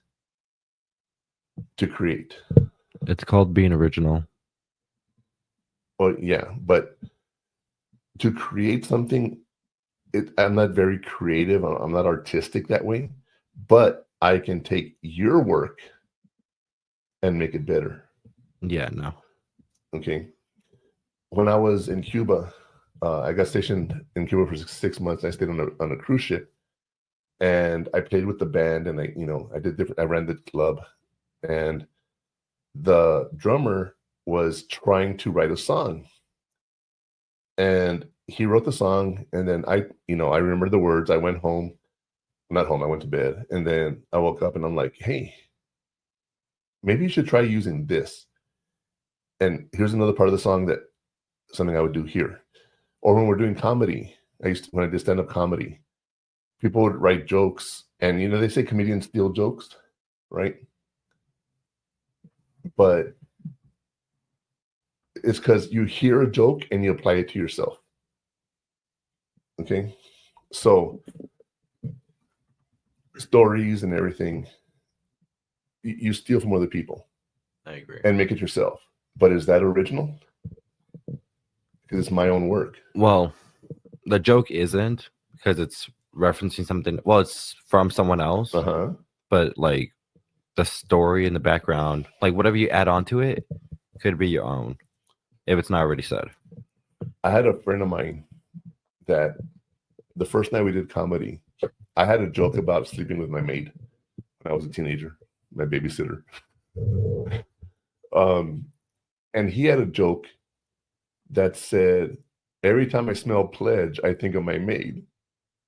Well, my joke, before I even heard his, was I can't think about pledge without imagining her polishing my knob. That was my joke.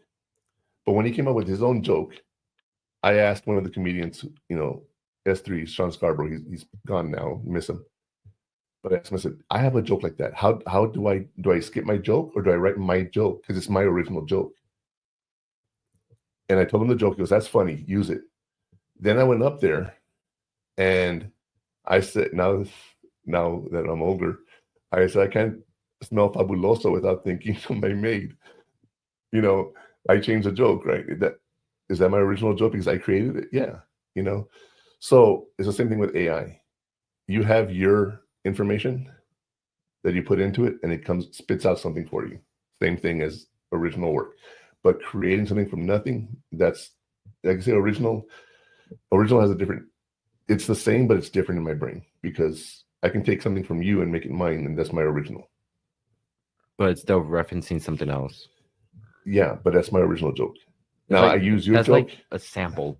Like in music terms, that's a sample. Okay, who do you think I am? Ava Max? Sampling everything? All her songs, if you guys listen to Ava Max, and all her songs are samples. I love her music though, right? You know that. Yeah. But yeah, so you think about it, creating something from nothing is really, really hard. Taking an original idea and making it yours, that's different. Taking something that doesn't exist and making it something like this podcast, the name, the logos, the theme song, it all started in here, but AI helped me make it better. And that's what I want you guys to realize as a college student. You can use AI, but don't let it do the work for you. It can help you, but you do it on your own. Okay? Right now, we're going to take a quick break, you guys. Give me a sec. We're going to do the wreath. Okay? And we'll be right back.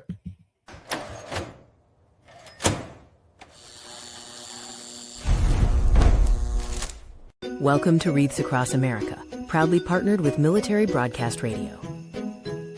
Walking through the cemetery, we are reminded of the profound sacrifices made. Not every soldier resting here has someone to visit them at Christmas. They gave everything for our families. Veterans fought for our freedom, for us to chase dreams and live the lives they never finished. This time of year, we honor them, one wreath at a time. It's about remembering their sacrifice. How can you help honor these brave men and women? For just $17, you can honor a hero this Christmas. It might be the only wreath on their grave, the only thank you they received this season. Make sure every veteran is remembered, not forgotten. Their service deserves our eternal gratitude. Freedom isn't free, but remembrance can be accessible to everyone. Join us in this meaningful cause to honor our heroes.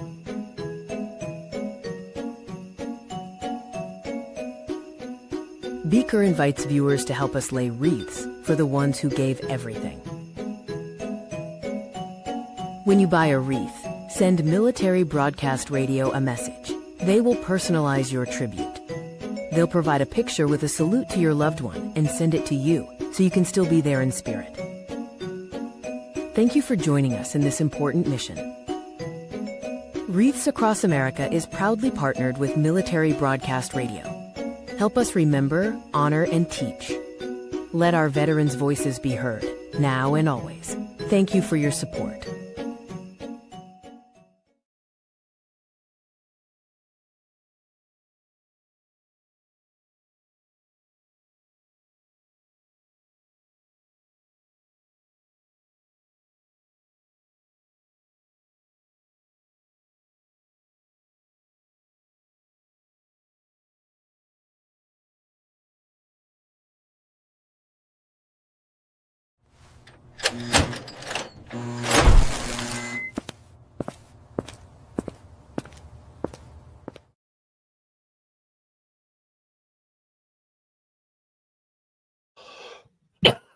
All right, welcome back, you guys, for a final segment to finish up the show.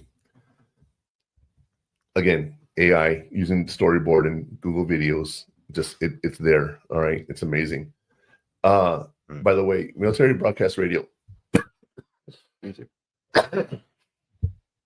Military Broadcast Radio is a station that actually gives veterans a voice. At mbradio.us, reach out to us, contact us. If you're interested in doing a podcast and you're a veteran and you want people to hear your story, go out there, make a podcast. And you don't have to have any fancy equipment. You can have a laptop with a webcam, and that's all you need, right? Use Google Meets, Zoom. It's all free. Make an hour video and get started doing podcasts. To do all the stuff that I do and the production and the video editing and the soundboard, and there's a lot of work that goes into it. Would you agree with me on that, Connor? Yeah. But I'm trying to do a lot more stuff than just talk here on online. But again, AI is something that you got to really embrace, and you'll see eventually, Connor. But right now, let's talk about the afterburn and how we're going to reflect.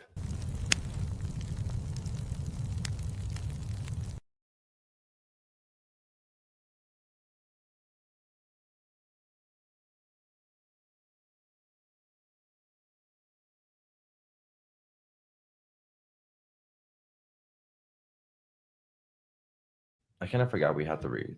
Well, okay. Well, yeah. So what am I most excited about in this next chapter of your life? Think about that, Connor.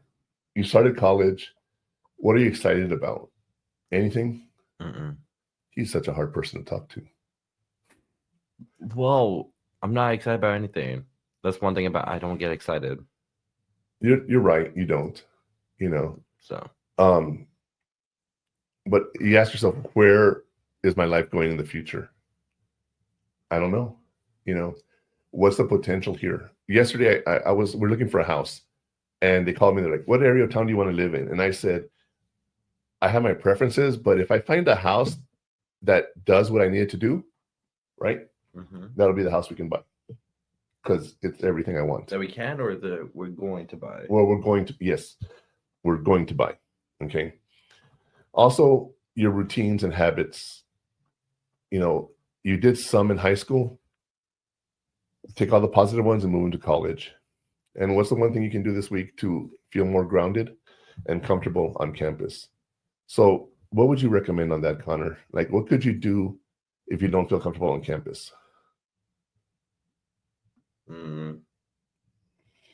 Talk to someone. Well, yeah, but you can make friends, right? Where do you go Not to if make you friends? get awkward. Where do you go to make friends? On college campus. Class. Besides class, I'm saying there's a place you can go to meet other college students. Instagram. Discord. No, I said Instagram. a place on campus where you can go to I don't meet know. other students. Anywhere. Doesn't mean you're going to talk to them. Where students come together This is a lot. and hang out. It's called the Union. Or the Plaza, or Ujosi, or anywhere that has seats. But the Union is where you can go downstairs and play video games, right? You can. Ujosi. Oh, both of them have it? Union doesn't have. Yeah, they do. Yeah, they do. Where? On the very bottom. Very bottom. Yeah. That's classes. No. That's theater. That's, yeah. No, that's the other side. There's two halves of the Union. You got to go to this side. There's video games. The left. The right. Well, it depends on what angle you're looking at. Okay, towards the street, towards Mesa. Yeah, you're looking at Student Union. You're going straight, like, towards Mesa. Okay, so there's to the left. two sides. Yeah, left is the Union, is the west and east. Okay, and in the building, if you're looking at it, the right side of the building, the right side of the Union over here. If you're looking at it this way, towards where? You're looking at Mesa. Like towards toward the building. campus? Toward the building. This is towards the building. Oh, okay. West and east. It's two sides of the Union. That's north and south. You're That's why I'm facing confused. the building. Yeah. Right? Yeah.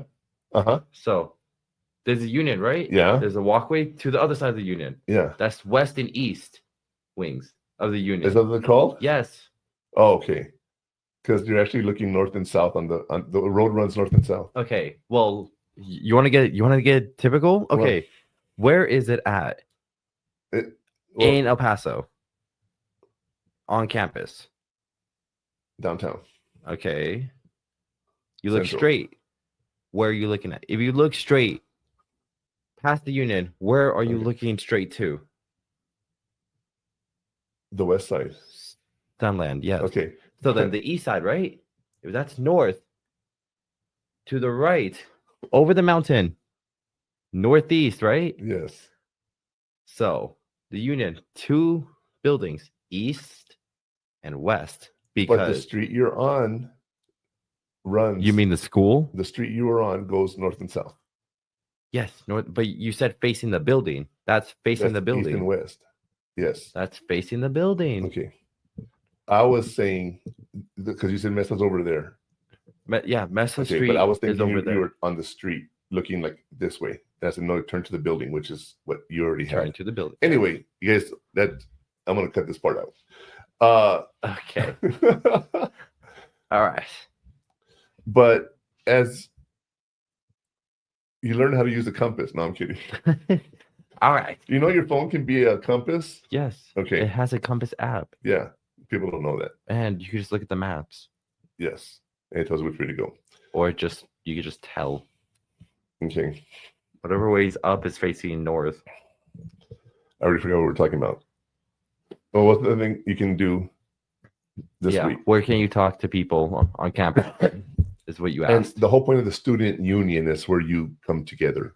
But That's you said what I to was. play games and then When I was there, they had pool tables, they had ping pong tables. Where?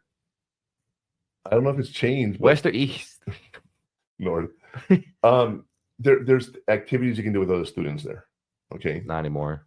It's all. I swear to God, I'm gonna go. You need to show me, or you need to tell me what room, and I'll go and check, Okay, and I'm gonna show look you at that. photos. But there's places on campus that you actually can go and meet somebody, and that's the whole point about the union or the plaza or whatever, the Centennial Plaza. There's places you can go. Do that this week. Go meet people. Go make those friends. Okay. And now it's time for the final burn. The final burn.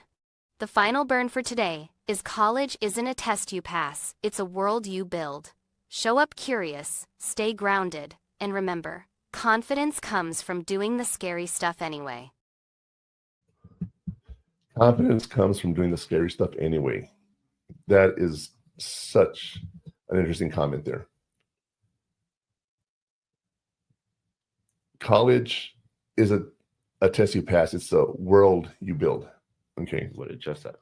I'm reading it again. Okay, it's called summarization. It's not summarizing if you're just saying word for if word. I tell AI to read this, it's going to summarize it. Yeah, but it's not going to say word for word. But okay.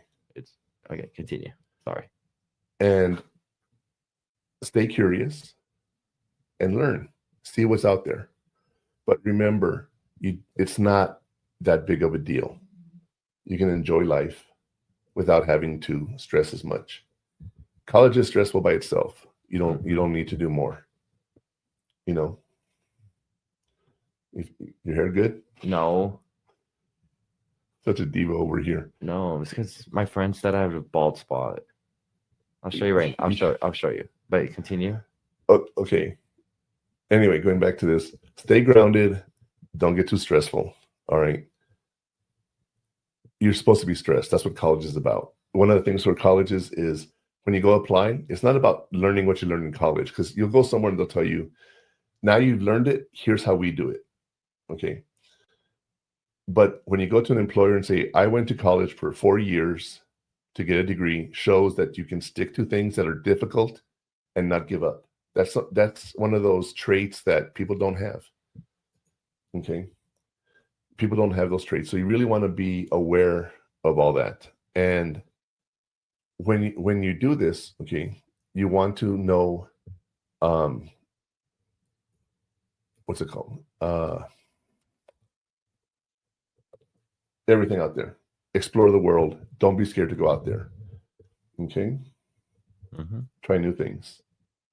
Connor has always been a very picky eater. So what I used to do when he was younger, I'd leave him with babysitters that eat different foods, and it would force him to eat. Now he's older, he buys his own food. And there was something you ate the other day that I was like, you eat that?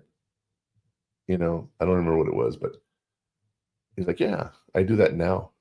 And I was like, wow, okay. So his friends are influencing him to try new things, which I really like. But you do try new things. I can't think of what it was. I don't remember. But, going to a campus in another part of the country or another part of the world, if you're from another country to come here, or we go somewhere else, the food is different. When we went to Mexico, the food was different, right? When we went to DC, Atlanta, Georgia, Illinois, St. Louis, Missouri, we ate differently there than we did here in El Paso. Okay, because there's certain foods that are different. So go out there, try new things, and don't let the world consume you. Guys, that's it for today. We're going to go ahead and end the stream now. I want to thank y'all for listening. I appreciate everything you do. You guys, please reach out to us. If you want to, you can reach out to us at murphman@purehottakes.com. You can go to our website, purehottakes.com, and you can catch all the replays on stream915.com. Y'all have a good day. Justice Jackson, they captured Herman Goring alive. Tell me about him. He's the face of the Nazis. I'm going to put Goring on trial. I will escape the hangman's noose. Very sure of yourself. No man has ever beaten me. Goring has to fall. You don't just have to win, you have to be flawless. You're walking into a trap. Knowing what we know now, would you still follow Adolf Hitler? Nuremberg, rated PG-13, now playing only in theaters. Ladies and gentlemen, thank you for tuning in to Military Broadcast Radio. As we wrap up today's show, we want to remind you that the